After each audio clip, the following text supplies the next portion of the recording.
So welcome to episode 9, all about design. And this week we're carrying on with our Q&A session in the house clinic. In episode 8, Debs and I started to answer lots of your questions all about interior design and how to use it to enhance your homes. We had so many questions that we're going to continue in this episode and answer them fully. So without further ado, here we go. Well, this is an interesting one. Great question. I'm going to let you answer this one, Debs, to start with. But what should I expect when working with an interior designer? This is from Gail in Bristol. She says, I'm afraid to commit to a process when I'm not sure what I'll really get from it. Great question. I think that's what a lot of people think. What am I going to get out of bringing in a professional? Well, it's like anything. You get a service where you've got someone that's been through it, knows exactly what to do, and can guide you successfully through the whole process. And they can also bring out something in you wouldn't have thought of. And that's what we always say, isn't it? We come back to it. When the end of the project comes up and they say, I love it, I wouldn't have thought of it. That's why you bring an interior designer. I think it's somebody who can actually save you money in the long run. They can help you uncover your vision. They can guide you. And it's not just for grand homes or unlimited budgets at all. And I think that's a misconception, isn't it? In sort of a lot of people go, oh my goodness, it's going to cost me an absolute fortune. It'll actually probably save you money in the long run. Definitely will save you time. And a good interior designer will find out from you what makes you tick, what you love, what you hate. They'll take you by the hand, they'll lead you through the process, and they will give you the confidence to see it through. But also they'll just be able to walk into the space and very quickly eliminate any problems, the things that are right in front of us we don't see because we live with it every single day. And it's like anything, you walk in with a fresh pair of eyes and the knowledge. You can help with budgets and timescales, all the layouts, and also things like when we put together a specification for our clients, we'll narrow it down to that there's 4 or 5 sofas here that will work in this space. Absolutely. Now the final choice is down to you, the client. But that stops you having to go around every single weekend or constantly be on the internet looking, because we know what's out there, we've seen it, and we know when something new comes along. I'm quite passionate about the fact that it's something that's a little bit misunderstood and that people would get a lot of confidence from using a designer once. I think they'd probably carry on and do it again. It's the little details that people don't realise make the difference. There's a lot of elements that have to be put together to make it work. Yeah. And, we've done it over and over and over again. We know what works. I will also tell you bluntly what doesn't work. Yeah. This Absolutely. has got to go. This has got to stay. It's that kind of tough love as well. We're not going to let you do something that won't work, which is why we come here. It's a bit like when you put a dress on and say to your friend, do I look good in this? And you're like, how do I? You don't. No. I have no fear to say no. No, it's not your style. Let's try this. And it's the scale on even a pattern, the size of a shade. There's so many little elements that balance off each other. With other gatekeepers to make sure it works for you. Yeah. And keep you on the right path. And it comes down to obviously the training we've had. So putting together a floor plan and a space plan, and then we can show you a 3D visual of that. And it's almost like try before you buy, whereas sometimes if you go headlong into something you're not sure it's going to work, and then you've spent all that money and that time and then it doesn't quite work.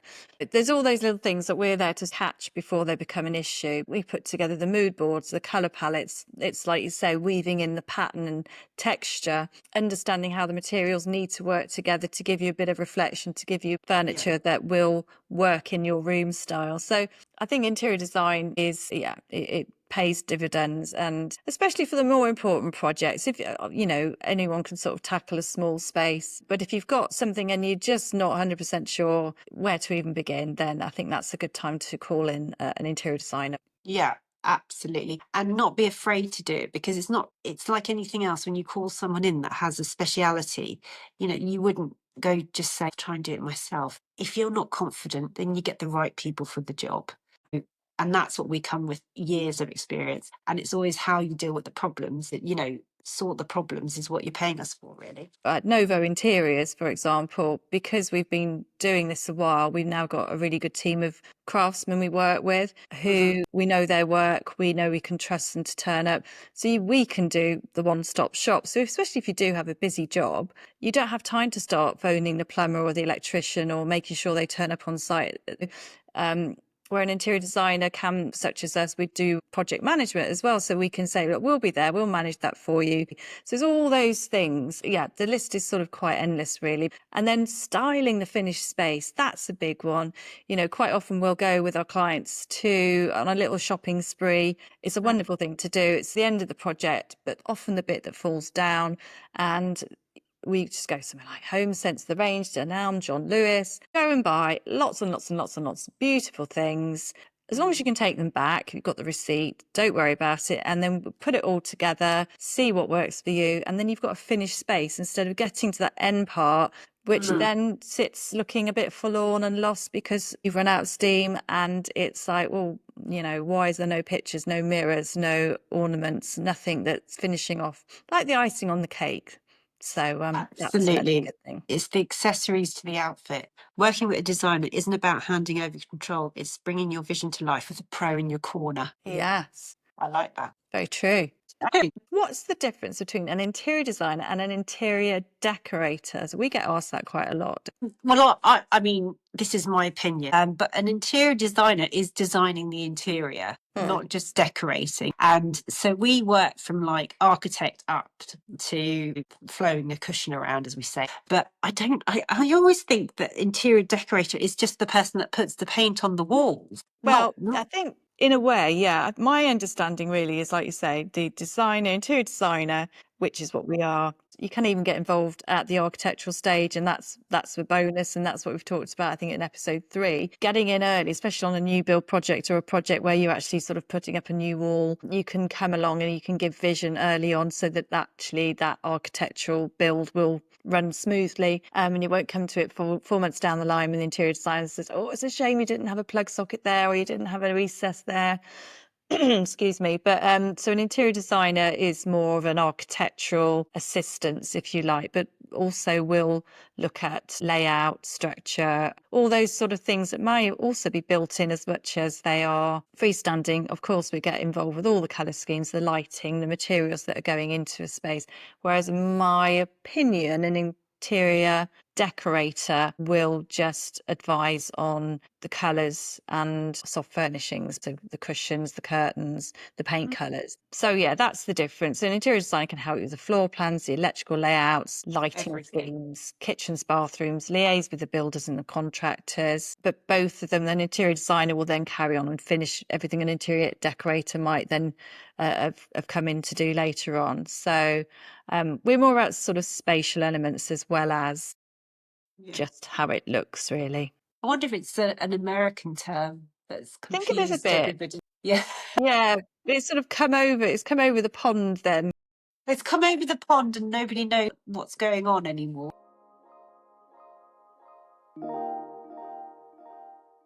How do I make the most of natural light in my dark terraced house? I love the character of the building, but it tends to be very dark with no side windows. This is from Laura in Cheltenham. So I know exactly what she means. Obviously, terraced houses, unless you're at the side, if you're sort of mid-terrace, you only get light from the front and back. Quite often people go into the roof and have skylights up in the bedrooms, but otherwise you're in a bit of a tunnel situation at times. So the key is to help the light travel and bounce around through the space. So that's with reflective surfaces, mirrors, and a smart choice of colours. Absolutely. And I think, I know I'm coming back to hue lighting again, but that works really well. I live in a terrace. Yeah. It does work really well because it brings the light into darker spaces and you can have Yeah. natural light during the day. Yeah. And also the mirror idea is always so good. It's a magic trick, really, isn't it? Bringing the Yeah. light into the room. I'm a mirror on the wall by the front door, which is great to do. It can be, like you say, built into the back of a piece of furniture. It could be an antique mirror, so it's not bright silver, and it could have a plant in front or a light here or there, but somehow there's light being bounced around the space, which is exactly what you want. And artwork that's got a glass front on it, that's going to bounce some light, keeping things light and fresh, flow between rooms, perhaps the floor finish flows throughout, and there's a colour story going on as well. That all helps. I think you're absolutely right. You have a simple palette of colours which are light and warm, and just remember finishes in paints as well, maybe with a bit of a satin finish so it has a little bit of a sheen. Little things like that will make a difference. If you can see through to the back of the property, the garden, extra light in there might be able to be something you can integrate. So Mm, lighter toned fencing or pale pavings, even mirrors in the garden to reflect a bit of light back. Um, exactly. And then consider your front door, is there glass in the front door? No glass. Maybe you want to change that as well, because that's an opportunity to bring more light into that hallway.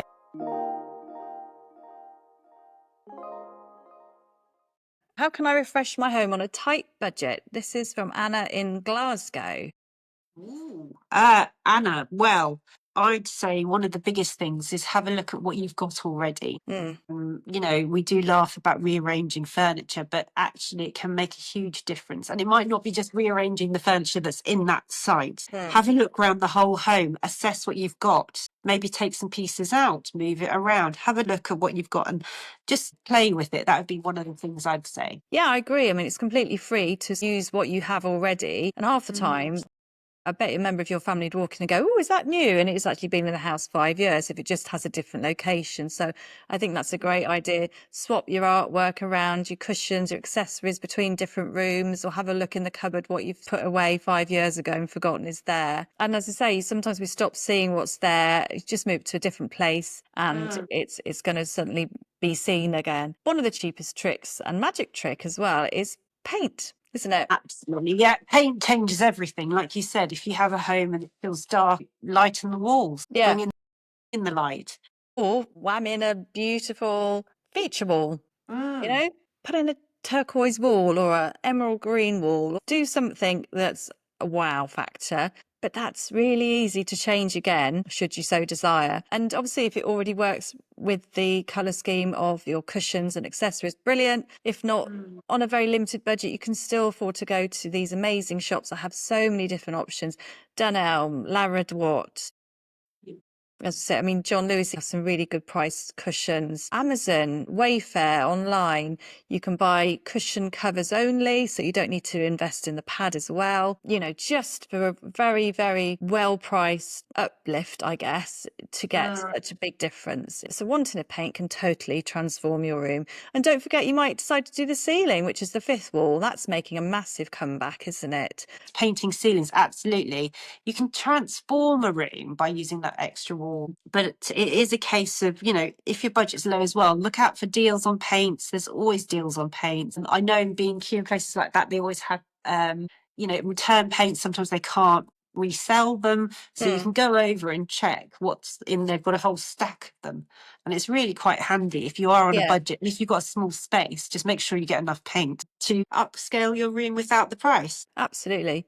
The other thing, as we've touched on before, visit the charity shops, have a look for something amazing there. You might find something that's going to be the centres of your new room, or you might just find a couple of new objects that will inspire you to have a restyle. You could make yourself your own little trayscape, which is suddenly the centre of the room and the focal point, which will make the whole place feel totally different. Car boot sales, Facebook Marketplace, there are gold mines for things that people don't want in their house, but doesn't mean it's not going to work in yours. And you can add real character for not much money at all. Yeah. And switch up your lighting. Again, lampshades, totally overlooked most of the time. Often light fittings have up the scale on them, just change the lampshade, bring in a coloured lampshade, bring in a lampshade that's got maybe a bit of metallic on the inside or a contrast colour. And again, in this scenario, ochre lights, love them, but Dunelm are doing all these styles filter through into like more affordable places, but they're just as lovely to bring that colour and pop and pattern into your room. And pattern on light shades in particular, it's not a big commitment, but it does make a big difference. Lovefrankie.com is a lampshade maker.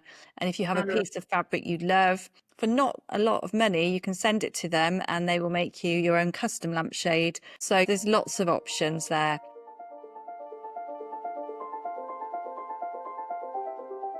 So, what are the best ways to add value to my home through interior design? And, this is a really good question because obviously, especially if you're thinking of moving soon, is it worth doing? Is it worth doing it in the first place to add value to your home? Well, of course it is, as long as the amount you spend on it doesn't outweigh the amount you're going to get back. I would definitely think about the big ticket items. They're always the big sellers, aren't they? We're going to say kitchens and bathrooms, aren't we? Yeah. And they are, if you have the budget, the way to really add some, value to your home. Yeah, definitely. So I think if you're going to stay put, definitely invest in your kitchens and your bathrooms because these are the places, well, the kitchen especially, where you'll spend quite a lot of time. But your bathroom now, we actually want a bit more from our bathrooms. We want a bit of luxury. So install your underfloor heating, for example, in a bathroom is a lovely thing to have. Not expensive these days. It doesn't have to all be attached to a manifold. It can be an electric system, for example, which is very easy to install under tiles. But, go for a lovely vanity unit, lovely lit mirrors. There's a sort of recipe of what you can do in bathrooms, which will definitely add value and that high end feel, but you want to enjoy it for yourself, not just do it to sell. So if you're going to stay and enjoy it yourself, then yeah, think about the handles, think about the taps, they're really important. You don't need to spend so much on the sanitary ware, so the toilet itself, unless you want a named brand. And the vanity sink, you don't have to spend a fortune. Taps are really important in bathrooms, so that's a big one. And then in the kitchen, same sort of scenario, really. You don't have to spend a fortune on the cupboards themselves. The carcass, how it's made, how strong it is really important, but it doesn't have to be a branded name kitchen to be a good kitchen. So do your homework. I think so. And look at the trends. So you're choosing the right, in kitchens, there is trends if you're about to sell the house. So you keep it on a neutral trend, but it's something that's in vogue. If you are going to sell, look at what's selling at what price in the way of styles and colours for kitchens. But it is all about what's the tactile parts. That's the bit where you spend your money, like the worktops and the handles and the taps. Everything else can be quality, but doesn't have to be as high end. But colours and things like that. It's a good thing to have a look on like Zoopla or any of these sites if you are going to sell on what's selling. And that will give you a guide on what colours to go for. If you're going for colours, or keep it neutral in the kitchen area. But if it's just for you, do what you love. But knowing that if you do these other elements, it will still add value to your home. Yeah. I think one of the main things we walk into a home and fall in love with the kitchen, that I have to have this house more than perhaps any other area. But another area I would say is important to do to add value is the master bedroom. If you can add in an ensuite there, just to make that almost like that boutique hotel feel. Gone away for the weekend, it's a beautiful bedroom and bathroom combo where you can probably in many situations create that in your own home. So, but another thing I think, just choose a color scheme really. If you're doing it for yourself, then obviously go with anything and everything you love. But if you were doing it to sell, don't put in outlandish colours or very strongly patterned wallpapers, because you don't want any opportunity to put anyone off, do you? You want to have as many people as possible liking it. Absolutely. And look at the layout of the house, see if you can improve it if you are looking at that kind of area. Because there's a lot of ways that we can improve existing homes just to make them flow better and be more practical. So do have a look at the floor plan as well. That's an important one. Yeah, definitely. And add storage where you can. I think it's typical, isn't it? Sometimes you'll do work to get your house sale ready and then probably fall back in love with it again and think, why didn't I do this 5 years ago for myself to have enjoyed it? But I think we've definitely done that before. Upgrading your lightings, get some good scale lighting in there. A beautiful pendant will draw the eye. These things actually make people go, wow, instead of just be like, oh. So, they're worth spending a little bit of money on if you are thinking of selling, but also just do it for yourself, just to really enjoy your home and dress those architectural areas that you've got. Another thing you can do is add an office space, and that doesn't necessarily have to be in the home. It can be in the garden, because it doesn't have to be an office space. It can be a workout space. It can be anything, but it's more floor area, so that's always good. And if you're needing it practically anyhow, it will add value in the future to your home. Yeah. It's like when you meet a person for the first time, when you meet a house for the first time, maximize that first impression. When you open the front door, what are they going to see? So the hallway sets the tone. Think about the flooring, think about the colour scheme, think about lighting. Think about storage. These are all things that add value and also probably get you a quicker sale. Lots of mirrors, reflective surfaces. We want our homes to feel light and fresh and bright, and we don't want them to feel cold and grey and a bit echoey, do we?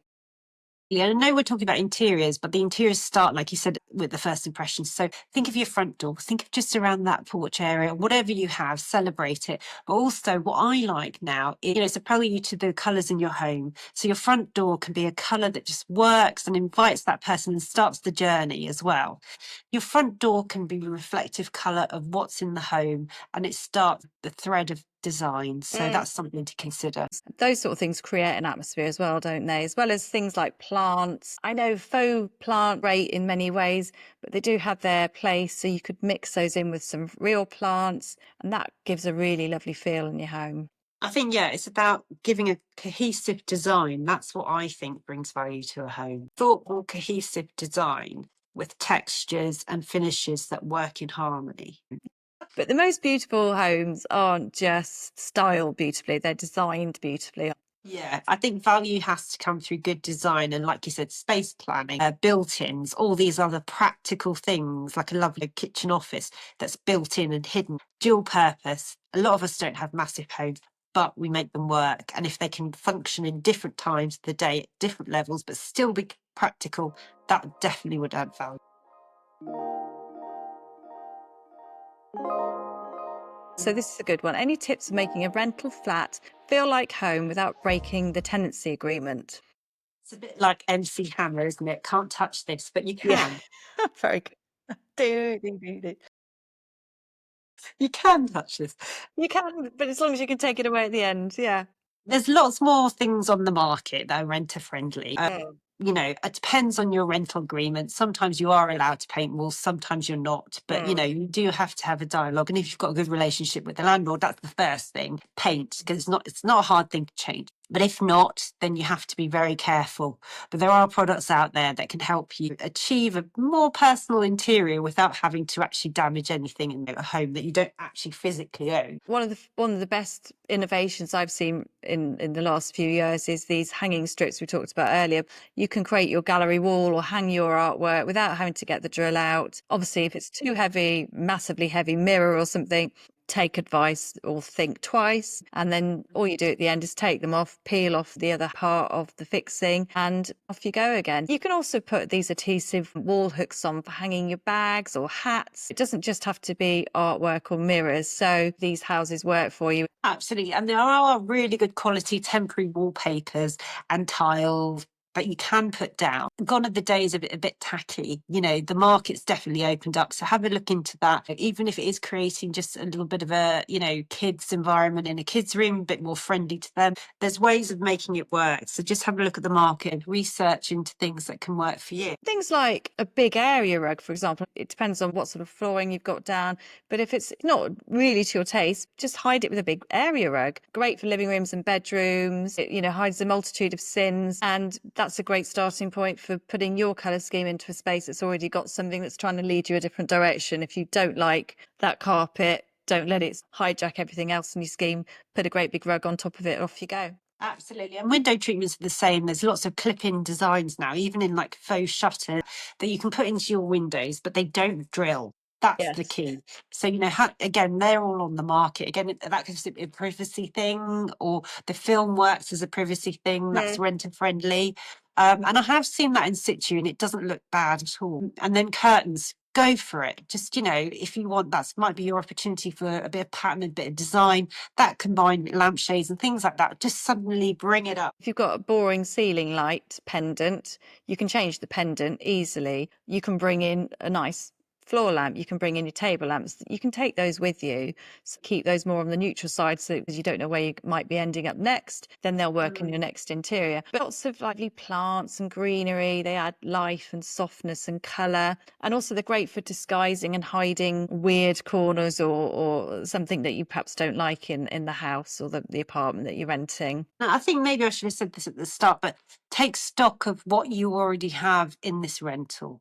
So how can you make it work? Don't be so sort of stuck to what you'd like in your head, what you'd like in the way of design. What can I work to enhance what I've got?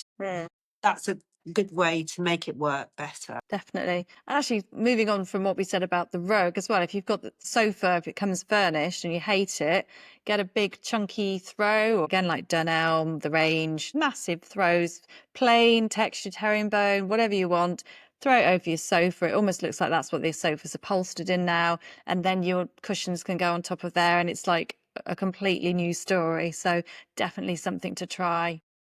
And things like the standalone leaning mirror, that's become a thing. You can just have a mirror that's standing and it basically brings the light in, Yeah. but it also can cover up a multitude of sins and still look Yeah. stylish.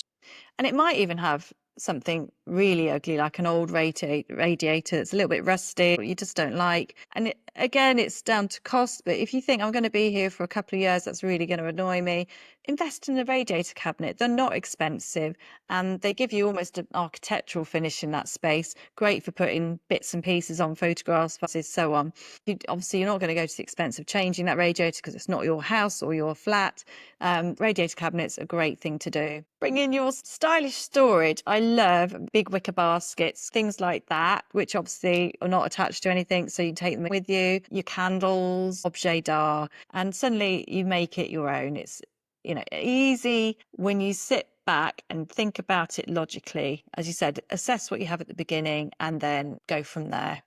Absolutely. And you can make it work. Don't be daunted by it. Just be realistic. It's the same principles. Have a layout, work with it as well.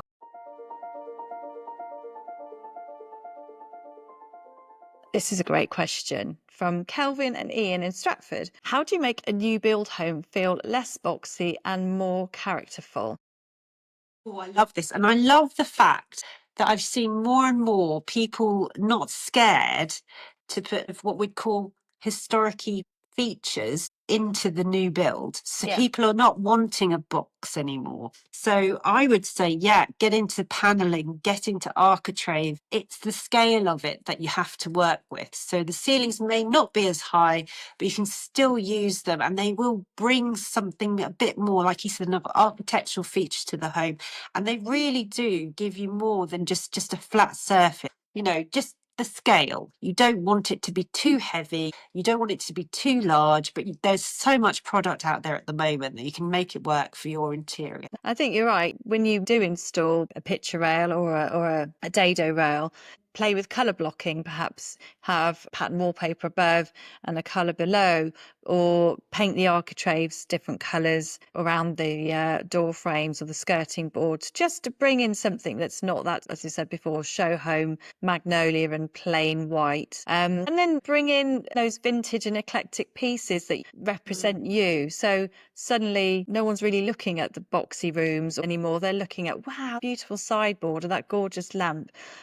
Bring in the bits that inspire you and make you feel like this is my space, no one else's. And things like finishes, you might replace the worktops in the kitchen to something a bit more natural, a bit more organic, that where you're bringing those textures into those hard surfaces. That suddenly changes it from feeling quite boxy, mass made, into something a bit more personalized. And lighting, of course, that makes such a difference. Yeah. Because a lot of these new homes come with very limited lighting. So again, think about the room, what it needs, and then upgrade from there. Yeah, create moments in every room. So build in little pockets of personality wherever you have the opportunity. Look for the nooks and crannies. Nooks and crannies in a house are actually what does give it some character. You could even almost pretend and create, I don't know, a set of shelves that's got a different coloured back or some mirror to it. And then you curate a selection of lovely objets d'art. Just gives your room a focal point, something beautiful, somewhere you can display things you found on your travels or some beautiful photographs. It gives that room a reason and a focal point. Absolutely. You can achieve it. You can definitely achieve it. There's so much product out there, paneling, everything that you just instigate into your home and it makes such a difference. You have a look into it and don't be scared to do it. There's nothing wrong with that. I Yeah. think people do get a bit worried about, well, it's not an old house. It's not about that. It's giving that house identity. It's giving that, a level of texture and difference to make it your home. There are other things you can do to the exterior of the home, and it's how far you want to go again, like with anything in interior design. But you can change the colour of the front door. There are UPVC paints now. You can actually change if you've got white windows and you want to go for that beautiful French grey pale beige, which is very sort of on vogue. People now are sort of changing from the bright white UPVC to coloured tones. It's an investment in your time, and you've got to do it right. You've got to have a good finish on it. But you can change the colour of these, what we didn't have a choice about. You can now change them. But just start with your front door. Change the colour of that. Think about how you approach the house. Some beautiful planted containers outside, maybe a metal trellis outside the front door with a gorgeous scented plant. As you come home, it's how it makes you feel about your space. So just tell your story and what talks to you. Absolutely agree. Soften the lines, isn't it? Yeah. Fill the walls with meaningful art. Again, the gallery walls we talked about. Books that you've collected through your life. Even if you've still got, I mean, a lot of people haven't even heard of a CD or a DVD, but these are the things we've collected because we love the music of somebody or we love somebody's beautiful book. They display who you are. So have them out. Don't put everything away. But again, it's a fine line between clutter and display. Exactly, but you can colour block with those as well. That's quite a trend, using books in colour block. So it becomes a kind of design technique as well. So you can look into that with CDs like you've just suggested, Yeah. and actually use them because of their colours. That's kind of a fun way of getting those pieces in, and they work and they're a bit of fun as well. And the last big one for modern homes is to soften the windows. Go for that multi-layered effect. So might have some blinds matched with some curtains. Or if you're going for a Roman blind, consider doing a kind of helmet top to it still that returns to the wall. It just gives it another more tailored element. Look at each room and think of it as a film set and just go for it, like Deb said. How do I make my home feel cozy in winter and airy in the summer? This is from Zoe. Mm, So I think you mentioned fashion before, didn't you? So your home is a bit mm. like your wardrobe, what you're wearing. So obviously in the summer you'll wear lighter area, maybe Yeah. different coloured items. And in the winter you tend to get the knits out and the darker colours and layer up the textures. And it's a bit like that in your home. I think you've just got to think about a UK kind of environment, because Yeah, everywhere else it really does change, doesn't it? Whereas in the UK, you have jeans in the top and you just work it for summer or winter. That is the way you've got to do it. yeah, Exactly what you're saying, cozy elements for winter. Fur, wools, chunky, warm, cozy. Even the rug in your room, you could change up to something a bit more, mm, cozy and with a higher pile. And in the summer, you could have a sisal, which brings those kind of elements of being in a warmer climate, yeah, and yeah, linens and things like that. So, the materials changing up, and they're not big changes. They're things that you can easily turn over into your home. But cushions are definitely a key, aren't they? We always mm, say you can have seasonal cushions yeah, that, bring different styles in and different feels, like the colours, the textures. You might want warmer colours in winter to bring that warm element. Then, kind of, we talk about the dual box of colours. Or you might want some more hot feeling, yeah. the summer tones, but you need the basics to work with both colours. So that's something to consider when you're doing your interior. Yeah, definitely. So you need your canvas to work either way without having to change everything out. But Mm. it's all about creating that cocoon in the winter where you want to just go in and hibernate a little bit. And in the summer, you want to throw open the doors and just appreciate the fresh air. You're right, richer tones in accessories, maybe cushions and throws in the winter. And in the summer, lighter linens, lighter colours. Maybe you go saturated of the same colour that you will then go for a sort of still of in the winters. So you've not your color scheme overall isn't different, but you might have a deep terracotta in the winter and you might have a sandy pink hue in the summer. Mm. Appreciate your home and find those areas that you would restyle. You might find certain rooms that you use less in certain seasons. Absolutely. And I must say, hue lighting again. Philips, Philip, absolutely. sponsor this lady. It's almost, no, or it's almost like having set design, how you change the mood of the Yeah. moment. That's exactly how I could describe it, which works. So you can add that warm light, that cool light, you can work it to make it feel, warm or cool. Another thing is to add natural elements, especially in the summer months. So greenery, fresh flowers, woven baskets, lovely terracotta pots, natural textures. You want your home to feel cool and fresh in the summer and cozy and nurturing in the winter. And also don't forget how the summer scents, the sort of sea, citrus, mint, eucalyptus, lovely summer fresh scents that you might find on a Mediterranean hillside. So those are sort of things that evoke a summery feel as well. So easy things that you can store and swap by season, things like cushion covers, your throws, table linens, bedspreads, artwork, prints. And you could just keep a seasonal swap box under your bed or in a cupboard. And one Sunday afternoon, swap it over, Bob's your uncle.